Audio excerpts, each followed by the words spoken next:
I'm not usually one to get freaked out by the woods, but what happened during a camping trip in the fall of 2018 still haunts me to this day. A couple of friends and I decided to do a weekend hike and camp near a secluded forest we'd heard about. It wasn't too far from the Appalachian Trail, but it wasn't marked on any maps. That was part of the appeal, really. We wanted something off the beaten path, away from the crowds. The first day was peaceful.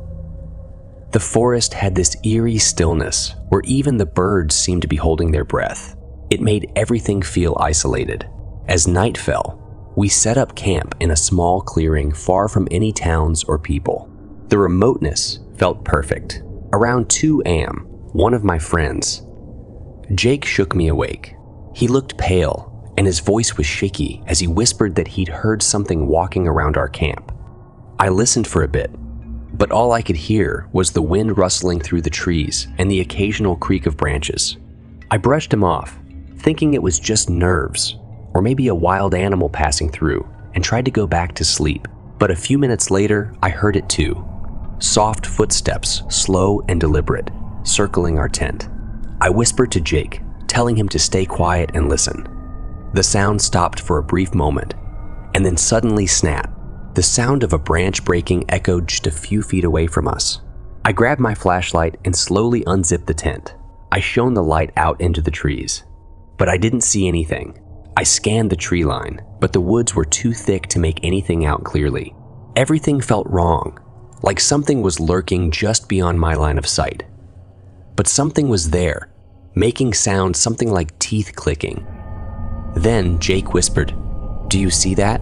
At first, I wasn't sure what he meant, but then I saw it, eyes reflecting in the distance.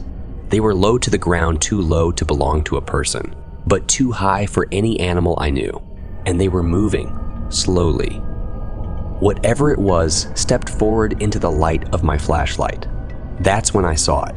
It wasn't an animal, but it wasn't human either. Its face was twisted and unnatural, like something trying to mimic a person, but not quite getting it right. Its body was long and lanky, hunched over like it was about to attack. Jake's voice trembled as he screamed, "Skinwalker." Without thinking, we bolted from the tent. We didn't stop running even as the branches tore at our clothes, and the uneven ground made it hard to keep our footing. The entire time, I could hear something behind us. As we ran, another sound filled the air. A low, guttural laugh. It wasn't human. It was more like a mocking howl. A sound that sent chills up my entire body and made us push ourselves harder. The laugh would turn into a distant scream, only to fade and then return, almost like it was taunting us. Finally, we saw the lights of the highway ahead. We sprinted toward it, our lungs burning, legs aching. It wasn't until our feet hit the pavement that the footsteps and the eerie sounds stopped. I turned around. There was nothing, just the quiet darkness of the woods behind us. We never went back to that spot. Whatever was out there, it let us go that night, but I'll never forget those eyes, the twisted face, or the feeling that something far worse was following us, just out of sight. Before we get into the next story, if you come for the first time, please make sure to subscribe to our channel and press the bell icon for upcoming scary stories. We need your support. Please share the stories with your friends and family. I've been meaning to share this story for a while. It's one of those experiences that sticks with you. It happened last summer when I went with a few friends to one of their family's guest houses, located in a quiet, secluded part of the woods near my hometown. We arrived late in the afternoon and spent the evening just hanging out, having a good time. The place was cozy, and the isolation from the usual crowds made it feel perfect. As the sun started to set, we gathered around a fire pit outside, roasting marshmallows and sharing stories. You know the kind. Ghost tales and urban legends that make these nights fun. But then something strange happened. We were deep into our stories when I heard it, a faint whispering coming from the trees. At first, I thought it was just the wind, but it sounded like words, muffled and barely audible. I glanced at my friends, but they were too busy laughing to notice. "Did you hear that?" I asked. "Hear what?" one of them replied. I ignored it, thinking maybe I was imagining things. But as the night went on, the whispering grew louder, almost like it was calling to me. My heart started to race. It was unsettling, like something was watching us from the shadows. "Let's go for a walk," I suggested, hoping the fresh air would calm my nerves. My friends agreed and we stepped into the dark woods, leaving the comfort of the firelight behind. The whispering was clearer now, a low murmur that seemed to follow us. As we walked deeper into the trees, the air felt heavy. My skin prickled with unease, but I didn't want to look scared in front of my friends. I tried to laugh it off, but it came out more like a nervous giggle. Then I saw it. At first, it looked like an animal, maybe a deer or a large dog, standing at the edge of the clearing. But as I focused on it, I realized something was off. It was standing on two legs, its posture oddly human. The fur was thick and dark. "Guys, do you see that?" I whispered, pointing into the darkness. My friends turned, squinting, but they couldn't see it. "What are you talking about?" one asked. The creature's eyes glinted in the dim light, reflecting back at us. They were too big and too intelligent for an animal. My heart raced, and I felt a chill creep up my spine. "It's right there," I insisted. But when they looked again, it was gone. The whispers grew louder, swirling around us, and I felt the panic rising in my chest. "We need to go back," I urged. But my friends laughed it off. "You're just being paranoid," one of them said. But I could see the doubt in their eyes too. Feeling a wave of fear, I grabbed their arms. "No, seriously, let's go." We hurried back toward the guest house, the whispers echoing in the air, angry that we were leaving. I glanced over my shoulder and saw it again, standing just behind a tree, still on two legs, watching us. Suddenly, I tripped and fell in there before I could process what had just happened.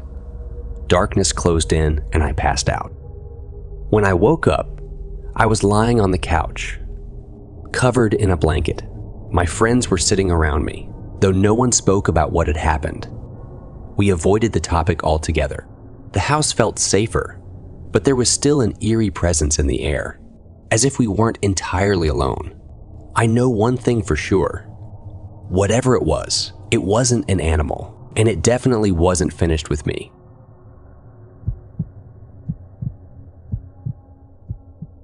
Our family trips to my grandparents' house were always long and boring. We packed up the car and headed from Denver to the mountains. I had my phone, Emma had her books, and my cousins Jake and Lily were arguing about something. It was always the same hours stuck in the car while my parents told stories to pass the time. This time, my dad started talking about something different. He mentioned a skinwalker, a creature from Native American stories that could change into animals. My parents loved sharing spooky tales, but I wasn't really listening. I just wanted to get through the drive and scroll through social media. As the road got narrower and the trees grew closer around us, everything felt quieter. By the time we reached my grandparents' house, it felt like we were far from everything familiar.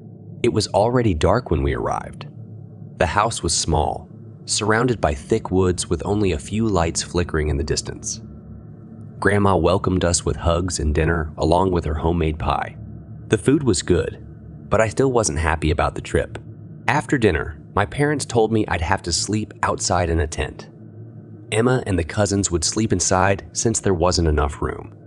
I liked being alone, but something about sleeping outside made me nervous. I set up the tent in the backyard and crawled into my sleeping bag. I was tired from the long drive and stuffed from all the delicious food. Despite the strange noises outside and the wind rustling the trees, I quickly fell asleep. Around 2 a.m., I woke up with an urgent need to use the bathroom. Groaning, I crawled out of the tent. The air was cold, and the moonlight barely shone through the trees. As I walked toward the house, I noticed something strange, a figure standing at the edge of the woods, completely still.